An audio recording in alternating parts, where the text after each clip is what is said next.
teman-teman penikmat cerita-cerita horor di channel spesial horor, channel horor yang paling horor.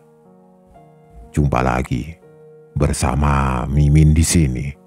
Kali ini Mimin akan membawakan kelanjutan dari cerita horor Simple Man yang berjudul Para Penghuni Pabrik Gula. Buat kalian yang sudah tidak sabar, yang sudah penasaran, langsung saja selamat menyimak. Kalau kalian masih berani.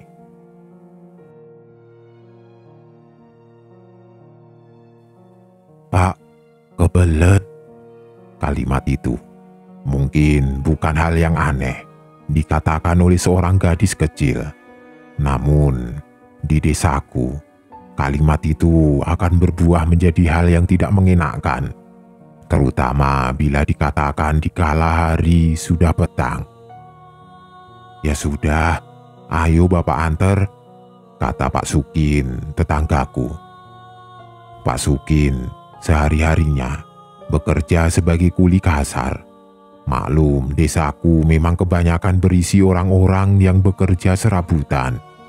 Bila tidak punya kebun, maka mereka akan bekerja jadi kuli. Kadang tukang kebun orang kaya, tapi kebanyakan tukang becak untuk mereka yang berpendidikan lulusan SD. Beliau sendiri tinggal di RT 3, sedangkan aku di RT 2, dan rumah Rombe ada di RT 4. Tapi hari ini, lupakan sejenak tentang rumah Rombe, karena kita akan bercerita tentang penghuni pabrik gula di zona timur. Pak Sukin sendiri memiliki dua anak. Yang pertama adalah Nur, gadis yang usianya 4 tahun lebih tua dariku. Sedangkan anak yang kedua adalah Jamal. Aku pernah menceritakan dia di salah satu ceritaku yang lain.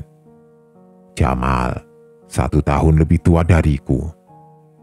Petang itu setelah Pak Sukin selesai bekerja, ia melihat Jamal dan Nur sedang belajar, jadi beliau ikut bergabung bersama mereka. Namun kemudian Nur tiba-tiba mengatakan hal yang mungkin tidak akan pernah ia lupakan, apalagi setelah kejadian itu terjadi. "Pak, kebelet," katanya lirih. Pak Sukin terdiam lama, kemudian berujar, "Ya sudah, ayo Bapak antar." Dulu, desaku termasuk salah satu desa tertinggal. Jangankan aspal, WC saja satu pun tidak ada yang punya di rumah. Kecuali mereka yang rumahnya sudah bertembok. Karena kebanyakan rumah di sini, termasuk rumahku, waktu itu masih dari bambu. Lalu, bila kami tidak memiliki WC, kemana kami buang hajat? Jawabannya, di pabrik zona timur. Sebelum aku melanjutkan, aku bakal menjelaskan terlebih dahulu apa saja yang ada di zona timur. Di pabrik zona timur, ada sebuah tanah yang luasnya memanjang. Di sana berjejer rumah-rumah gaya tua, bukan Belanda. Bila dihitung, rumah itu memanjang sekitar 19-21 rumah tua. Dan setiap rumah ada keluarga yang tinggal, yaitu karyawan pabrik yang bekerja di pabrik gula. Mereka mendapat fasilitas di rumah ini. Alasannya, di zona timur ada sebuah gerbang tua di mana gerbang itu adalah gerbang akses ke gudang produksi. Mungkin secara tidak langsung mereka bisa menjaga gerbang itu dari para pencuri yang pernah meresahkan. Gerbangnya sendiri cukup jauh dari rumah dinas karyawan, namun tidak akan ada yang bisa masuk ke sana sebelum melewati rumah dinas. Nah, sebelum gerbang, ada sebuah selokan besar yang digunakan sebagai pembuangan air saluran produksi pabrik. Di sini, pabrik membangun akses sebuah WC umum untuk para karyawan dinas. yang boleh digunakan juga untuk para warga desaku juga. Warga desaku merasa terbantu dengan adanya WC umum ini. Hanya saja WC umum ini tempatnya juga jauh di dalam, tepatnya di antara kebun pisang yang luasnya hampir setengah hektar. Dan ketika petang datang, tidak ada penerangan apapun selain cahaya bulan. Setelah mengambil senter, Pak Sukin menggandeng tangan Nur. Mereka berjalan menuju ke WC umum di zona timur pabrik. Wajahnya sebenarnya diselimuti rasa takut. Namun ia mencoba tenang mengingat Nur tidak tahu apa-apa tentang cerita yang beredar tentang penghuni usil yang ada di sana. Baru saja Pak Sukin dan Nur melewati pagar rumah dinas karyawan, benar saja sebagian besar rumah sudah mematikan lampu mereka. Berbekal senter di tangan, Pak Sukin melesat masuk bersama Nur, berjalan di antara kebun pisang yang gelap gulita. Diiringi suara hewan malam, Pak Sukin masih menggandeng Nur sembari tangannya menyorot jalan dengan cahaya senter di tangan. Sepi sekali, katanya dalam hati. Setelah berjalan kurang lebih 15 menit, bangunan tua WC umum sudah terlihat. "Ayo nak, cepat ya, kalau buang air besar." Nur pun melangkah masuk ke salah satu pintu kemudian menutupnya. Pak Sukin menunggu di luar. Ia menyalakan rokok untuk menghilangkan sepi. Kemudian ia mendengar suara asing di telinganya. Suaranya lirih, namun terdengar jelas sekali. Suara wanita menangis. Batin Pak Sukin.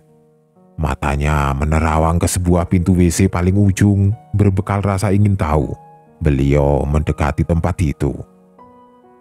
Ketika Pak Sukin tepat berada di depan pintu itu, ia masih mendengar suara itu begitu lirih namun sangat jelas. Akan tetapi, ada perasaan tidak enak yang seperti muncul tiba-tiba dan itu sudah dirasakan sejak pertama kali menginjak tempat ini. Siapa yang menangis di tempat seperti ini? Batin Pak Sukin yang masih ragu apakah ia harus mengetuk pintu untuk sekedar mencari tahu sumber suara itu. Namun, dirinya diselimuti keraguan. Akan tetapi, suara itu tidak mau pergi dan sangat mengganggu sehingga tanpa sadar. Tok tok tok tok. Pak Sukin sudah mengetuk pintu. Suara itu tiba-tiba menghilang. Bingung, Pak Sukin masih memandang ke pintu itu. Diketuknya lagi pintu itu untuk kedua kalinya. Tok tok tok tok. Tidak ada jawaban apapun. Perhatian Pak Sukin teralihkan ketika ia melihat Nur baru keluar. Tanpa membuang waktu, Pak Sukin segera menghampiri Nur dan menyeretnya pergi meninggalkan tempat itu. Namun, kembali ia mendengar suara menangis itu lagi. Kali ini diikuti aroma wangi melati yang menyeruak di hidungnya. "Ayo nak, kita pergi dari sini," katanya buru-buru.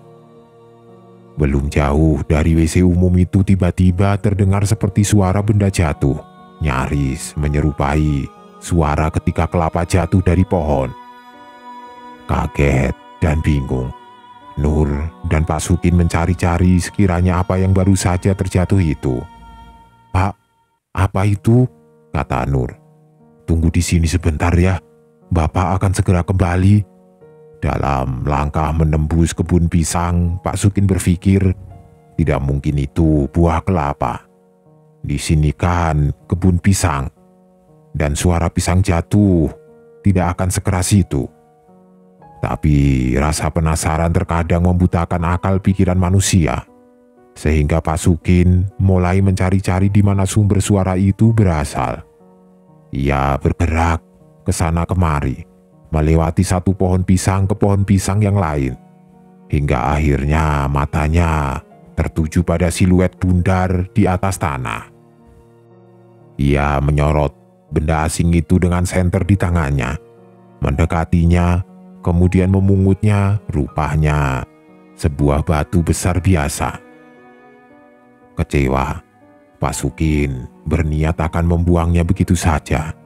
Namun aneh, batu itu mendadak memiliki tekstur lain. Dan ketika Pak Sukin mengamatinya lebih jeli, dilihatnya sebatok kepala tengah tersenyum, menyeringai, menatap wajahnya. "Kepala buntung," katanya, langsung membuangnya jauh-jauh. Dengan langkah kaki yang cepat, Pak Sukin berlari meninggalkan tempat itu. Matanya awas memandang sekeliling, mencari di mana ia meninggalkan anaknya tadi. Namun ia bingung. Di tempat dia meninggalkan Nur, Pak Sukin tidak menemukan keberadaannya. Gelisah, bercampur takut, mendadak memenuhi pikirannya. Pak Sukin mulai memanggil Nur dan masuk ke celah kebun pisang yang semakin lama semakin membuatnya merinding. Lega, ia melihat Nur dari kejauhan. Ia tengah duduk di atas pohon pisang yang tumbang. Tampaknya ia sedang menunggu dirinya. Tanpa berpikir panjang, Pak Sukin segera mendekatinya, tetapi kembali ia mencium aroma wangi melati lagi, tipis. Dan benar saja, di belakang Nur, anaknya, ia melihat wanita bergaun putih, tengah berdiri di belakang Nur, tapak kakinya melayang di atas tanah, dan ia menyeringai dengan gigi taringnya. Mendadak Pak Sukin tidak tahu lagi apa yang terjadi, karena seseorang membangunkannya. Ia tertidur beralaskan daun pisang dan membuat si pemilik kebun khawatir. "Pak Sukin, ngapain tidur di sini?" Diceritakan semua pengalamannya semalam dan wajah ngeri segera tergambar pada pemilik kebun sembari berujar, "Astagfirullah, untung Bapak tidak apa-apa." Ketika sampai di rumah, Pak Sukin menemukan Nur sudah ada di rumah. Maka dengan perasaan yang masih tidak karuan, Pak Sukin bertanya, "Tidak ada yang terjadi semalam setelah membuang hajat?" kata Nur. Karena yang mengantarnya pulang itu Pak Sukin sendiri. Cerita ini segera menyebar dan membuat geger semua orang. Semenjak saat itu tidak ada lagi yang berani pergi ke WC umum ketika hari sudah petang.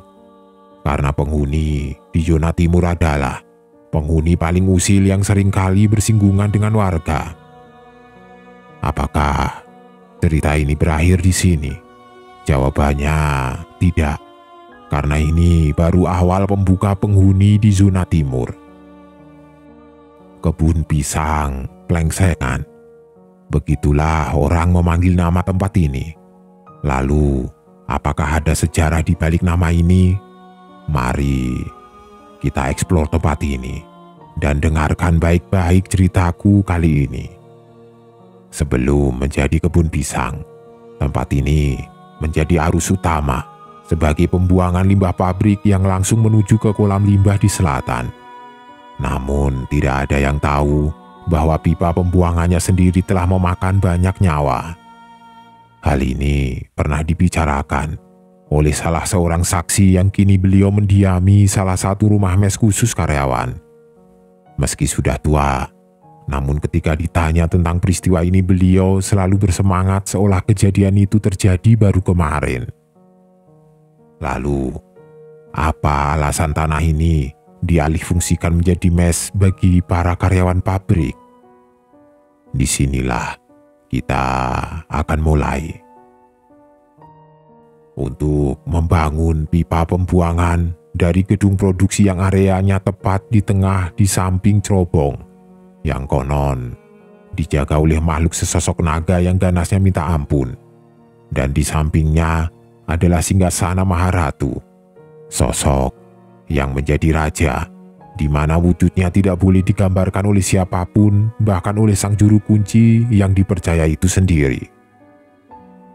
Di tanah sebelah timur, dekat sebuah gerbang tua besar, ada sebuah pembangunan. Pipa yang ukurannya besar sekali, yang kelak akan digunakan sebagai pengalir dari limbah ke kolam. Masalahnya adalah, sejak awal, pembangunan ini berjalan, ada sosok yang sudah sangat lama menjaganya. Dan dia adalah sosok yang tidak dapat diajak bicara. Bahkan oleh juru kunci pabrik waktu itu. Kejadiannya ini jauh sebelum aku lahir, namun pembangunan ini bisa dibilang sangat penting sebagai penunjang produksi pabrik yang memang memiliki kelemahan dalam membuang limbah. Karena jauhnya gedung produksi dan kolam limbah. Setelah diberi peringatan untuk tidak melanjutkan pembangunan oleh si juru kunci, rupanya hal ini tidak digubris oleh mandor yang diberi mandat saat itu. Pembangunan tetap dilangsungkan.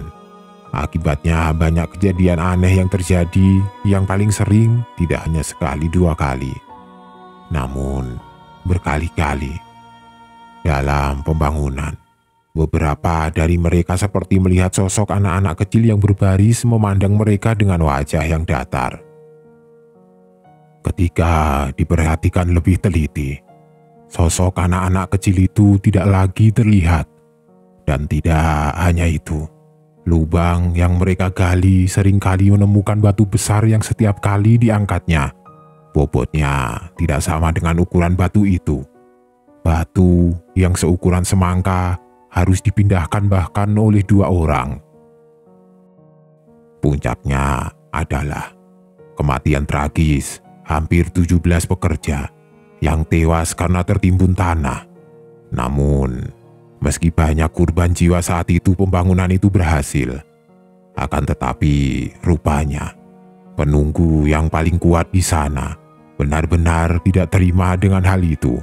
Setiap kali ada seseorang yang melewati tempat itu, konon selalu melihat penampakan wujud dari manusia yang memiliki kaki panjang.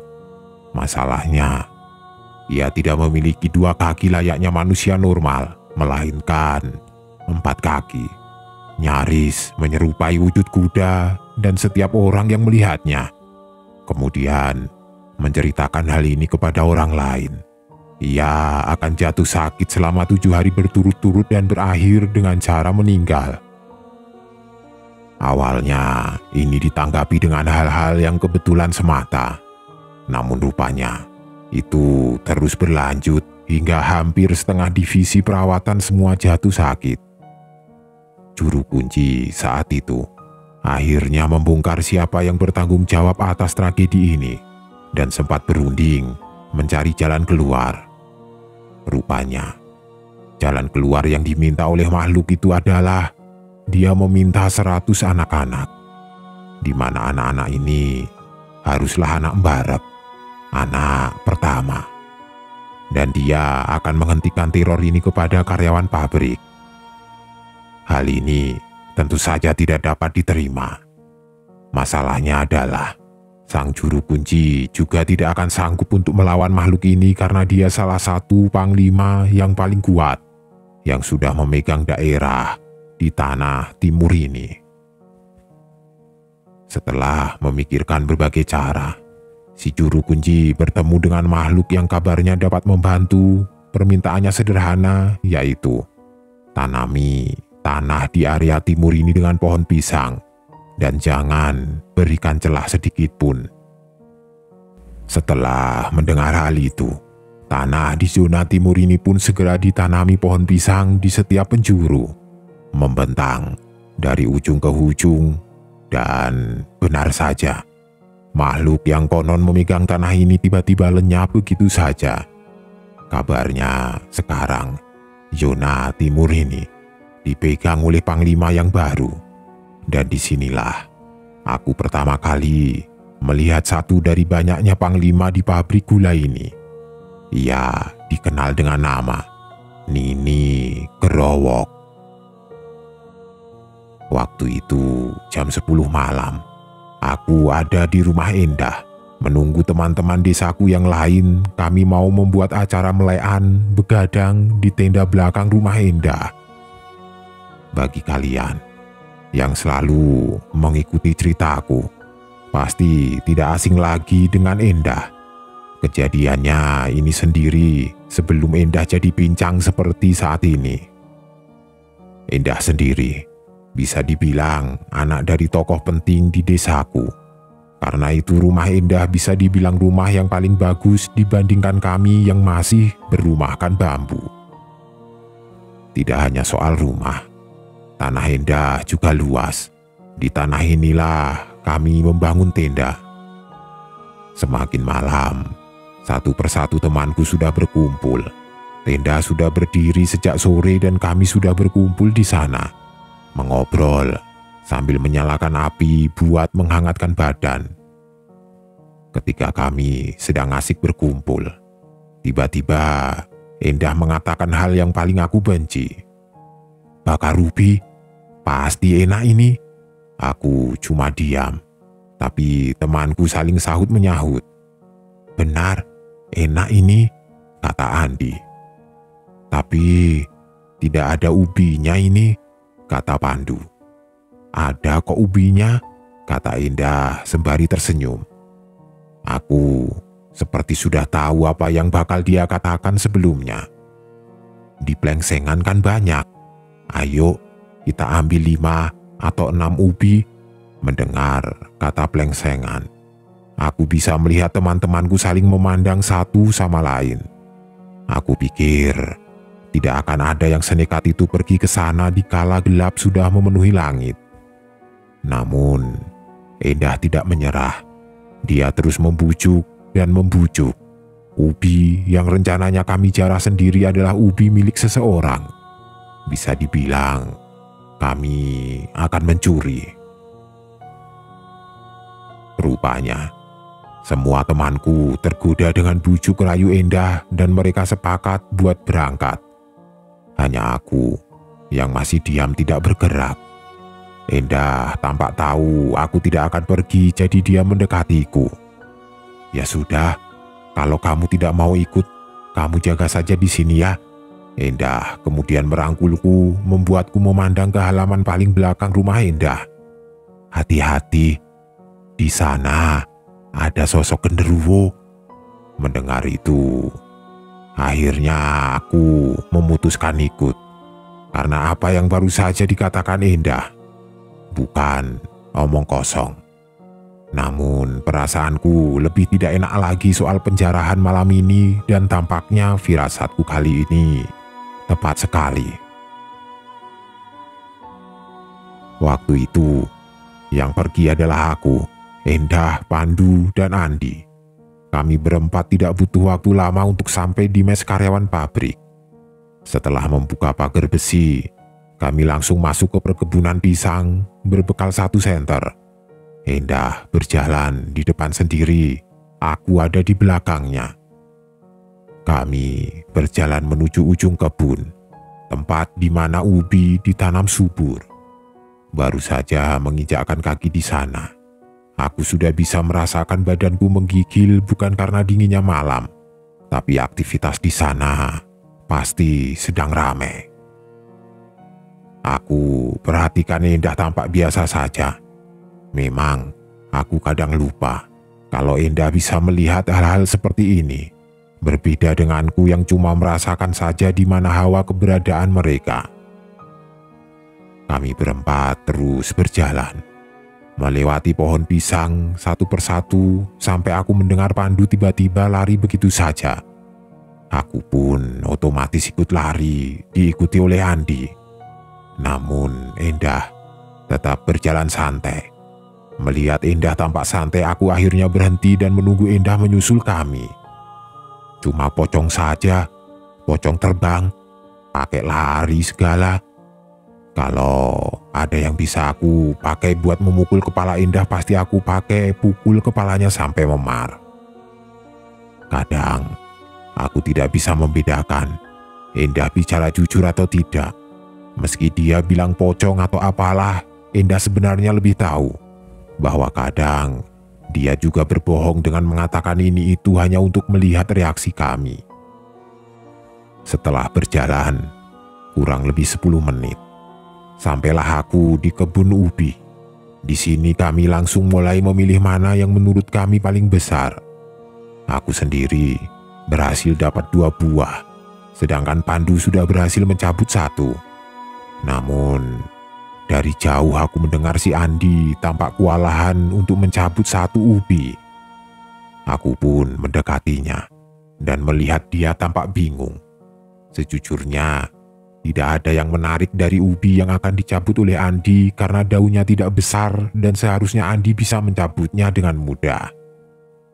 Karena penasaran, aku pun mencoba mencabut itu. Namun rupanya aneh. Tanaman sekecil itu, jangankan terangkat dari tanah, bergerak sedikit pun tidak sama sekali. Pandu juga tertarik melihatku tidak bisa mencabut ubi sekecil itu. Buahnya besar kali ya, cabut beginian saja, susah sekali kalian.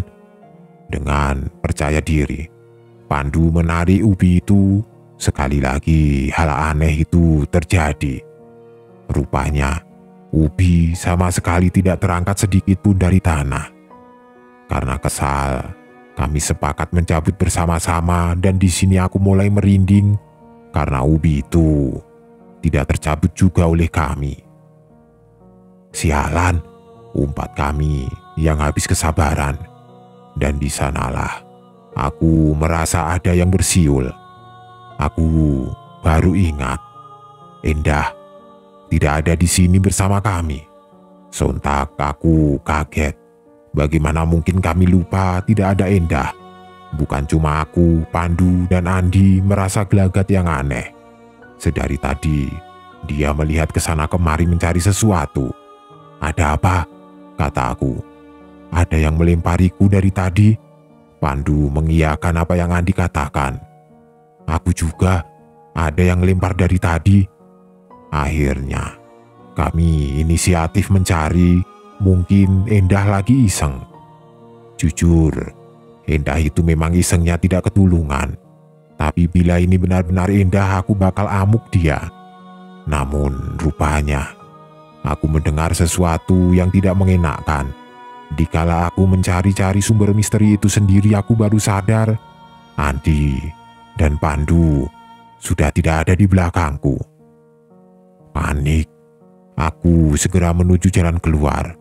Namun langkahku terhenti di tanaman ubi yang tadi aku coba cabut bersama Andi dan Pandu. Aku baru sadar, rupanya di belakang ubi itu ada pohon mangga.